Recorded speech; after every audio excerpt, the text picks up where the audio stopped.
मेरे प्रिय दर्शकों नमस्कार। प्रिय दर्शकों, विश्व ज्योतिष में मैं आपका दिल से स्वागत करता हूं और आपको बहुत धन्यवाद देना चाहता हूं कि आप मेरे वीडियो बड़ी उत्सुकता से देख रहे हैं। सामान्य तौर पर मैं लगन कुंडली से वीडियो बनाता हूं तो 10-15 मिनट में थोड़ा सा आपका मार्गदर्शन जितना हो सकता है मैं कोशिश करता हूं। उतना लंबा वीडियो तो देखेगा भी कौन। आज हम बात करेंगे आपको पार्श्वगामी दृष्टि। पिछले वीडियो में हमने आपको बताया था पाप कर्तृ योग। जब किसी भी पाप ग्रह की दृष्टि जहां पड़ती है, अगर कोई भी ग्रह के आगे पीछे यानी द्वादश और द्वितीय भाव में पाप प्रभाव हो जाता है तो उसको पाप कर्तृ योग बोल दिया जाता है, या ग्रह की स्थिति होती है तो पाप कर्तृ बोल जाता है। राहु और गुरु की ऐसी दृष्टियां हैं कि जहां बैठते हैं वहां से पंचम भाव पर, सप्तम भाव पर और नवम भाव पर, और उसमें दो भाव ऐसे आ जाते हैं, एक छठा भाव आ जाता है और एक आठवां भाव आ जाता है। और ज्यादा महत्वपूर्ण फिर जो उनकी पांचवी दृष्टि और सातवीं दृष्टि के बीच में जो छठा भाव आता है वो ज्यादा महत्वपूर्ण होता है, ज्यादा प्रभावी होता है। होता आठवां भी है, ऐसा नहीं है, लेकिन ज्यादा वो होता है। तो इससे पिछले वीडियो में हमने आपको बताया था। आज हम बात करेंगे पार्श्वगामी दृष्टि और शुभ कर्तृ योग। उसका बिल्कुल उल्टा है। अगर किसी ग्रह या भाव के दोनों तरफ शुभ प्रभाव हो तो उसको शुभ कर्तृ योग बोल दिया जाएगा। हम चाहे बढ़ा चढ़ा करके आपको इसको कितना ही बता दें, लेकिन सारांश मोटा सा ये है। पार्श्वगामी दृष्टि भी इसी का एक अंग है। उसको थोड़ा सा नाम दे दिया है। क्या नाम दे दिया है? वास्तव ये 12 भाव हैं कुंडली के। किसी भी भाव से या किसी भी ग्रह से, किसी भी भाव से या किसी भी ग्रह से, यह ज्योतिष का एक साधारण नियम है कि उस भाव से या उस ग्रह से छठे आठवें स्थान पर अगर कोई शुभ ग्रह होगा तो, या हम यूं कहें, अगर ज्योतिष के तीर्थ भाव, छठा भाव, अष्टम भाव और द्वादश भाव में शुभ ग्रह होगा तो वो हम कहते हैं कि अपना फल नहीं देता, उसका फल कमजोर हो जाता है। दूसरे पार्श्वगामी क्या है कि किसी भी भाव से या किसी भी ग्रह से छठे भाव में और अष्टम भाव में, दोनों भावों में होना चाहिए। दोनों भावों में शुभ ग्रह होना चाहिए। जैसे मैं एग्जाम्पल के तौर पर बता दूं, ये लगन का भाव है। लगन के भाव से छठा भाव ये, अष्टम भाव ये है, तो छठे भाव में भी शुभ ग्रह होना चाहिए, अष्टम भाव में भी शुभ ग्रह होना चाहिए। ये नवम भाव है। नवम से छठा भाव द्वितीय भाव पड़ता है और नवम से अष्टम भाव पंचम भाव पड़ता है, चतुर्थ भाव पड़ता है। तो द्वितीय में भी शुभ ग्रह होना चाहिए और इसमें भी शुभ ग्रह होना चाहिए। इस तरह से पार्श्वगामी करते हैं तो मैं आपको लगन से समझाऊंगा, आपको अच्छी तरह से समझ में आ जाएगा पार्श्वगामी दृष्टि कैसे होती है। यानी लगन से छठे भाव में और अष्टम भाव में दोनों में शुभ ग्रह हो। जिस तरह से लगन से मैंने बताया, इसी तरह आप किसी भी ग्रह से मान लीजिए या किसी भी दूसरे भाव से मान लीजिए, तो उनके जो प्रभाव होता है छठे और अष्टम भाव का, वो दोनों ग्रह शुभ हो, उस भाव की या उस ग्रह की बलवंतता को बढ़ा देते हैं और उसकी अवश्य वृद्धि कर देते हैं। जैसे कि ये लगन है, धनु लगन की कुंडली है जो आपको उदाहरण के लिए पेश कर रहा हूं। उस कुंडली का धनु लगन है। धनु लगन से छठे भाव में गुरु है और धनु लगन से अष्टम भाव में शुक्र है। तो छठे में अष्टम में दोनों शुभ ग्रह हो गए। यहीं पर छठे और अष्टम में दोनों शुभ ग्रह हो गए। अब यहां से गुरु की सप्तम दृष्टि द्वादश भाव को जाती है और शुक्र की सप्तम दृष्टि द्वितीय भाव को जाती है। तो लगन को बल मिलता है। लगन के दोनों तरफ यहां पर भी शुभ प्रभाव होता है। यही है पार्श्वगामी दृष्टि। उसको पार्श्वगामी दृष्टि बोल दिया है। उसको लगन को शुभ ग्रह मिलता है, दोनों ग्रहों का मिलता है, क्योंकि सप्तम भाव में सभी की दृष्टि है। तो इस तरह से, और तीन ही शुभ ग्रह हैं ये, गुरु, शुक्र और बुध। चंद्रमा को नहीं माना गया है, लेकिन अगर आपका शुक्ल पक्ष का मजबूत चंद्रमा आता है तो उसको भी मान लीजिए, वो भी शुभ प्रभाव देगा। तो ये पार्श्वगामी दृष्टि है। जैसे गुरु की यहां पर द्वादश भाव में सप्तम दृष्टि आ गई और शुक्र की यहां पर द्वितीय भाव में आ गई। ये लगन का भाव जो है, इसके यहां पर भी शुभ दृष्टि हो गई, यहां पर भी शुभ हो गई, तो लगन को बल मिल गया, इसकी वृद्धि हो गई। यह पार्श्वगामी दृष्टि है। दूसरा आज जो है बात करेंगे गुरु से छठा भाव। इससे पहले हमने बताया था राहु से छठा भाव। क्यों? राहु तो सब ग्रहों में सबसे पापी ग्रह है और गुरु सभी ग्रहों में शुभ ग्रह है। जो राहु की दृष्टियां होती है 5वीं 7वीं 9वीं, वो गुरु की भी होती हैं। तो गुरु यहां पर बैठा हुआ छठे भाव में पंचम दृष्टि से दसम भाव को देख रहा है। 1 2 3 4 पंचम भाव से दसम भाव पर उसकी दृष्टि पड़ रही है और सप्तम दृष्टि गुरु की द्वादश भाव पर पड़ रही है। तो ये जो साथ लिखा है, ये आपका एकादश भाव आ गया। दसम भाव पर भी शुभ दृष्टि पड़ रही है और द्वादश भाव पर भी शुभ पड़ रही है। एकादश भाव के दोनों तरफ, एकादश भाव से द्वितीय भाव में भी, एकादश से द्वादश में भी शुभ प्रभाव पड़ रहा है। तो एकादश भाव जिसका भाव है, उसके प्रभाव में शुभता बढ़ जाएगी। इसी तरह से आपका कोई भी भाव होने दो, उसी भाव की शुभता बढ़ जाएगी। जो ग्रह उससे संबंधित है, उस ग्रह की शुभता बढ़ जाएगी। यह हुआ शुभ कर्तृयोग। पहले बताया था पाप कर्तृयोग, यह हुआ शुभ कर्तृयोग, यानी भाव के दोनों तरफ शुभ प्रभाव पड़ना, शुभ कर्तृयोग आ गया। अब इसकी जरूरत क्या पड़ी?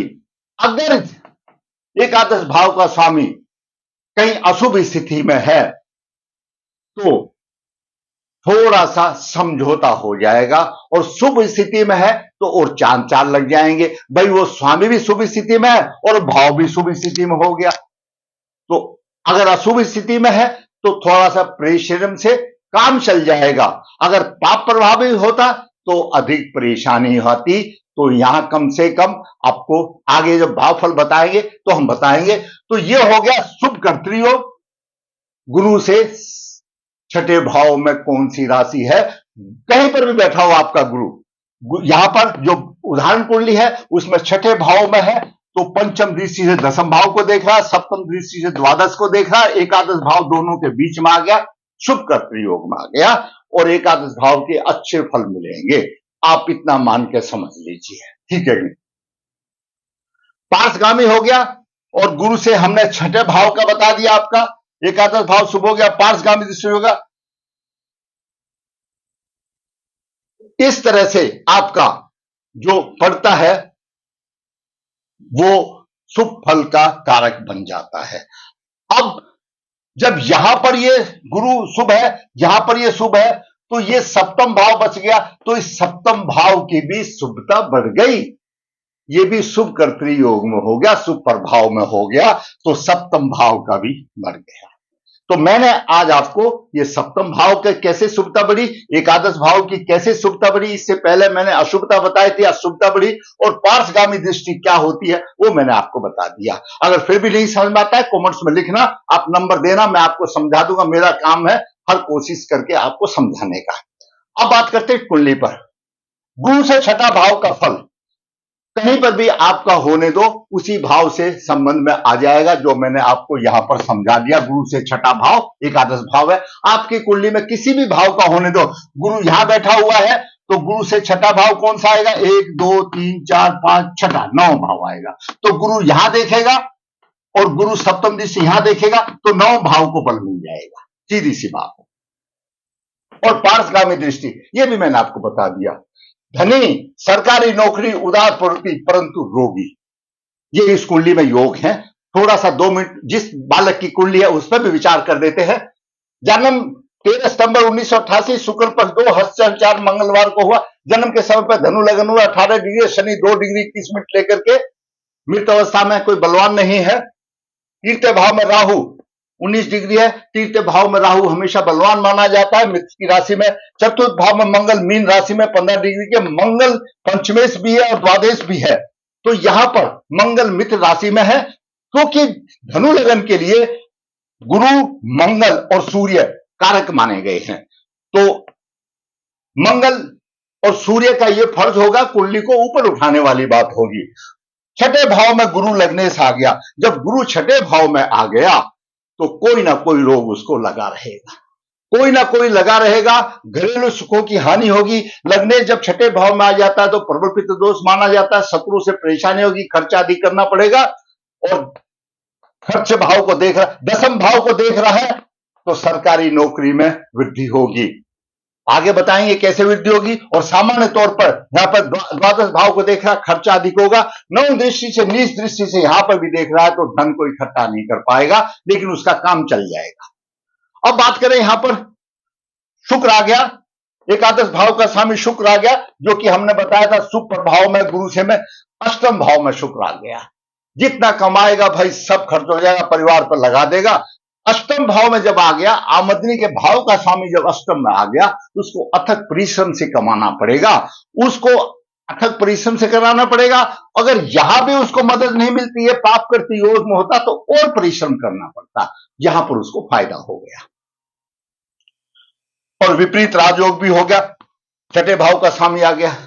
अभी दर्शकों, कुंडली में बहुत अच्छा योग है। अगर दसम भाव में बुध उच्च का है, बद्ध महापुरुष योग बना रहा है। दसम भाव में बुध उच्च का है, हर्ष महापुरुष योग है। बुध सप्तम भाव का स्वामी है, दसम भाव का स्वामी है। मंगल की दृष्टि है, पंचमेल से मंगल, और गुरु की भी पंचम दृष्टि है। जब मंगल अगर बुध उच्च का हो और मंगल देख रहा हो तो प्रतिभाशाली होता है, राजा का प्रिय नौकर होता है। यानी राजा का मतलब सरकार, पहले ज्योतिष था तो राजा होते थे, अभी सरकार का एक पद अधिकारी होता है, अच्छा नौकर होता है जब मंगल उसको देख रहा है। और मंगल स्वयं दिग्बलीय है दसम भाव के लिए, तो दसम भाव के और चांद लग गए। अब बात कर रहे, बुध जब उच्च राशि में है, राजमंत्री जैसा होगा, उदार प्रकृति होगा, धनी होगा, बुद्धिमान भी होगा बुध स्वयं भी। और गुरु की दृष्टि है, तो गुरु की दृष्टि से तो और मंत्री पद उसको अच्छा मिल जाएगा। बुद्ध बुद्धि का कारक तो पहले से ही है, और ज्ञान का भी देख रहा है, लग्नेश देख रहा है, और चांद लग जाएंगे उसके व्यवसाय में, कोई दिक्कत नहीं है, और अच्छा व्यवसाय बन गया। और नव पंचम योग बन रहा है, धन की कोई कमी नहीं होती, धन की कोई कमी नहीं होती। चंद्रमा को गुरु देख रहा है भाई, चंद्रमा को गुरु देख रहा है,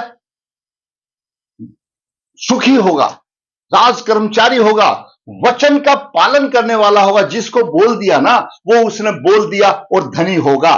चंद्रमा गुरु का नव पंचम योग बन रहा, तो ऐसे जातक का उच्च स्तर का पद होगा, पद अधिकारी होगा, प्रकृति अच्छी होगी, धार्मिक होगा, बुद्धिमान होगा, सिर्फ रोगी तो जरूर होगा भाई। ये तो आपने भी देखा होगा, कोई ऐसा थोड़ी एक बड़ा आदमी बन गया, बड़ा पद बन गया तो उसको रोग नहीं होगा, क्योंकि लग्नेश है, छठे भाव से देख रहा है, रोगी तो होगा और खर्चा भी होगा भाई, लेकिन उसका काम अच्छी तरह से चल जाएगा। नव पंचम रोग जो बन रहा है।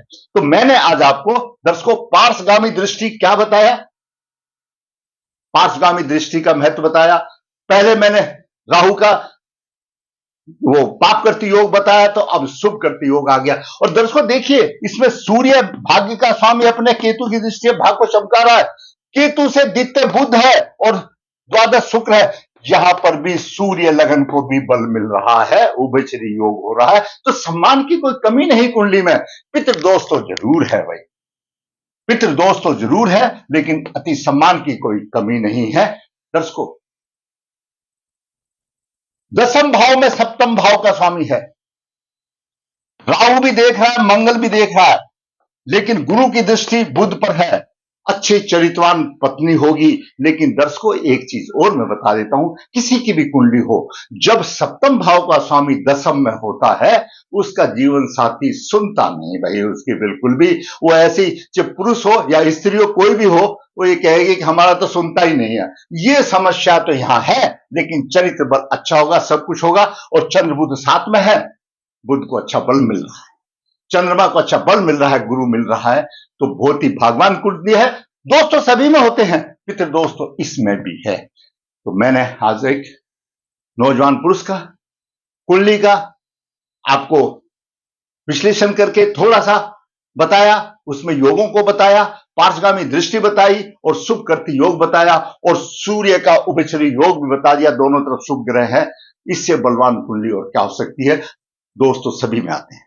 अगर आपको मेरा वीडियो अच्छा लगा तो मैं कहूंगा लाइक करें, शेयर करें और जिसने मेरा चैनल सब्सक्राइब नहीं सब्सक्राइब करें ताकि आने वाली वीडियो आपको मिले और मेरा भी मनोरंजन हो। विश्व ज्योति नर्मदा जी के तट के नजदीक यहाँ पर काल सर्प की पूजा की जाती है। जो इच्छुक संपर्क करता है, मैं हाथ से पत्रिका, हाथ से दोष और उसका उपाय देता हूं। भाई मेहनत तो लगती है और वीडियो से ही लगन से ही वीडियो बना सकता हूं, उतना बाकी देखेगा कौन। फिर कहूंगा अच्छा लगता है तो लाइक करें, खराब लगता है तो डिसलाइक करें। दो सब कमेंट्स में लिख दे, मेरा मनोबल ऊंचा होगा और चैनल को सब्सक्राइब करें। धन्यवाद।